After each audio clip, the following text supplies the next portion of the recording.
Welcome to the Insights to Communicate podcast with Adam Probalski, where market and opinion research come together with public affairs and PR. Welcome to the podcast, Dr. Donna Halper, who hails from Boston and is a professor of communications and media studies, and is a super interesting person who's got a lot of success in her life. And I'd love to hear more about it. Donna, why don't you tell us where you're at today and how you got on this journey to becoming a PhD at later stages in life? Oh, I'm very proud of how old I was. I was 64 when I got my PhD. My attitude has always been when people tell me I can't do X, I'm like, I wonder if maybe I could. I was born in Dorchester, Massachusetts, which back then was an all Irish and all Jewish neighborhood. Dorchester was always an immigrant community. I was raised in the 50s. Yeah, I'm that old, but I'm still adorable, okay? And back then, sex roles, which today are called gender roles, were very, very rigid. So I was told that girls couldn't do the things that I wanted to do for no reason other than that they were girls. Now, I understand if it's like bench pressing 500 pounds. Yeah, you're right. I probably can't do that. But I wanted to go into radio. And I couldn't understand because I enjoy communicating with people and I wanted people to feel good about themselves. Back then, DJs were not people that made you angry. DJs were your best friend. DJs were the people that understood you. And I thought, wow, what a cool life. I want to do that. And of course, I was told girls couldn't do that. And when I went to college, I literally ran to the college radio station. I was ready, put me in, coach. And they said, no, you can't be on the air because you're a girl. Right. We don't have girls on the air. I said, why not? They said, they don't sound good. I said, well, how many of you had on? They said, none. They don't sound good, which struck me as catch-22. Sure. And I embarked upon a 4-year battle that culminated in my senior year. October 1968, I became the first female DJ in the history of Northeastern University's radio station. And as I like to point out, somehow the Republic did not fall. Yeah. I remember people standing outside my studio waiting for me to make a mistake so that they could say, see what happens when you put a girl on the air. Oh, my friends, nothing happened. The only thing that happened is people called in for requests. I got fan mail. I still have it. And I ended up being on the air for a couple of years, being the music director, and then going to work as a writer for the ABC radio network because radio stations wouldn't hire me. I was on the edge of when society started to change, okay? If I had been like 5 years a little bit later, wouldn't have been a biggie, okay? Tons of women on the air. But when I was doing it, not quite yet. I finally was able to get hired by a small suburban station, 250 wonderful watts, and from there went to WMMS in Cleveland. So how did we get from being a trendsetter, breaking the glass ceiling to get into radio to becoming a professor of communications? When I was on the air at WMMS, I discovered this rock band named Rush. They went on to have like 16 gold albums. They have a star on the Hollywood Walk of Fame. They're in the Rock and Roll Hall of Fame. And they dedicated 2 albums to me. And I was in a documentary about them. I was on stage as recently as November of 2023 with Geddy Lee, the lead singer. Okay, so they have never forgotten me. And I got very identified with that and with, starting new bands and this and that, giving them their shot. I did it for 2 decades. It was so much fun. And then I became a radio consultant, and I did that for a couple of decades. Long story short, 40-year career. And then the whole industry changed. And because of media consolidation, about 20,000 of us lost our jobs. And there I was at the age of like 50, looking at a really good career that I loved. And it was gone because six giant conglomerates now controlled all of broadcasting. So, what's a poor girl to do? I still had rent to pay. So, I reinvented myself. And I went back to school at the age of 55. And I got my PhD when I was 64. And to all of the people that said I could never do it, yeah, yeah, I did it. And seriously, I'm glad I did it. I had been teaching part time at a bunch of colleges anyway because I wanted to keep in touch with the demographics that I was programming to. Mm. So stepping in to a full-time gig was not that unusual for me. I had already sort of been making that transition. I had been an adjunct professor at Emerson College for 19 years, but they wouldn't promote me because I didn't have a PhD. Well, I got the PhD, and I was able to get a full-time gig at Lesley University, where I've taught courses in media. I helped to start, a couple of students were really involved in starting a school newspaper. I became the advisor to it, still publishing, and, doing a ton of freelance writing and just basically trying to make a difference. I am glad that I went back to school. I recommend it. I'm glad that I got my PhD. No one expected me to. I was just a working class kid, but I've tried to exceed expectations all my life, and I don't know what the next thing is. I'm still taking courses. I love taking courses. I want to keep learning new things. I think it keeps me young and cute. Tell us about the students you teach and what you're kind of in conveying to them these days. What are they learning in your classroom? Well, I hope they're learning critical thinking. There's a myth, and it is absolutely a myth, that schools are indoctrinating kids to be liberals. I'm not indoctrinating kids to be anything. If I am indoctrinating, it's with the idea that critical thinking is everything, okay? And by critical thinking, I don't mean criticism. I mean looking at the various options and then making a choice based on information, not based on, oh my God, my favorite singer said X, or my favorite politician said X, or my boyfriend, or my girlfriend. You get the general idea. Yeah. There's a line in a Rush song where it says, if you choose not to decide, you still have made a choice. Mm. So for the people up in the stands thinking, none of this interests me, I just take courses because I want to pass. Okay, but you've got a great opportunity to learn something new. I designed a seminar called Thinking Outside the Bubble, and it was looking at issues from both sides, okay? Looking at them from the liberal side, looking at them from the conservative side, Yeah. and then deciding what the different points were that you could agree with, what were the ones that were kind of like, nah, I don't think so. But in other words, coming up with informed reactions as opposed to everybody goes online and spreads various and sundry memes. Now, I like a good meme, but I also like information and I like it to be accurate. So I teach my students how to do research. I teach my students how to find credible voices. And yes, there are credible voices on all sides of the equation. I teach them how to differentiate between opinion and fact. Ah, And above all, I teach them to use logic and ethics. So that's what they learn in my classes. it sounds like we can use a whole lot more of that. Can we put that on the internet for everyone to have? Oh, God, yes, absolutely.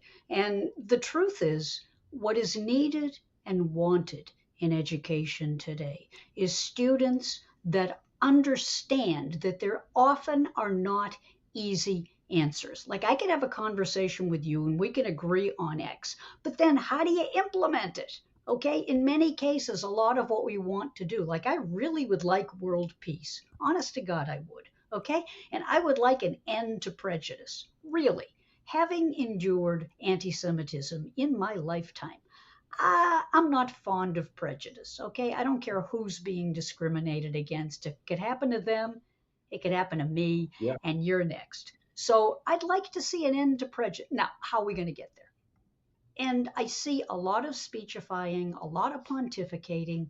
I like to have students who can come up with plans, who can implement, who can think about what's practical and what isn't. I'm fine about aspiration. Aspiration is wonderful stuff. We all got it.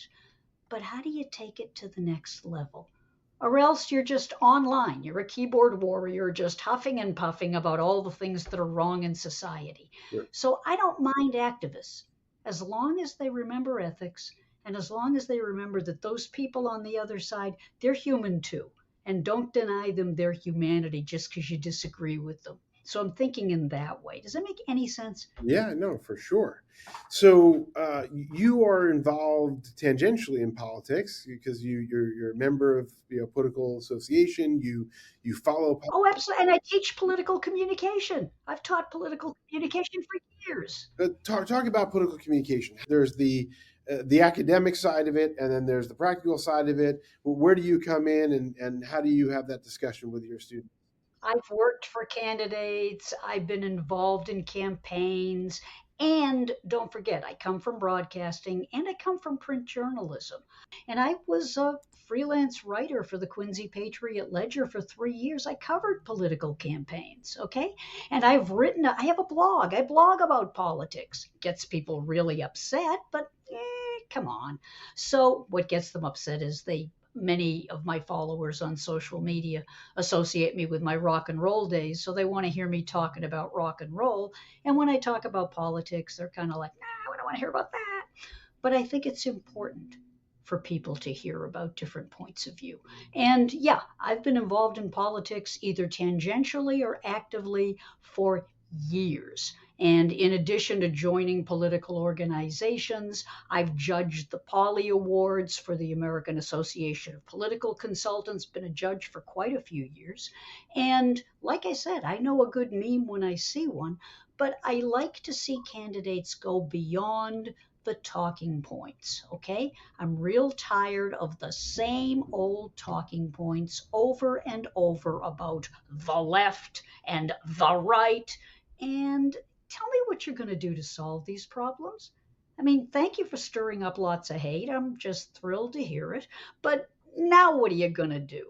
Okay? So I like the political ads that go beyond the attack and get into, and if you elect me, here's what I'll bring. And I'm not hearing enough of that. I'm not hearing enough of here's what I'll bring. I'm hearing the other side is awful. Okay, great. Thank you. Got it. They're awful. Now what? How will you be better? So I'm thinking in that way. That is cool. I think we need a little more, or actually a lot more of all of that. The other thing, Adam, is don't forget, as a consultant, I worked with political talk shows and I worked with political talk show hosts and I trained them in how to handle the interaction they had with callers. So this is not new to me. Politics has been in my blood since I was a kid. Right. And I train public speakers. And you know what? There's a lot of politicians out there who have no clue how to deal with the media. They know how to demonize the media, Right. but they don't know how to talk to the media. I train you. I train you. You get one shot at communicating with a candidate for public office about how to deal with the media. Give them the one piece of advice. You only get one piece of advice. What do you give them?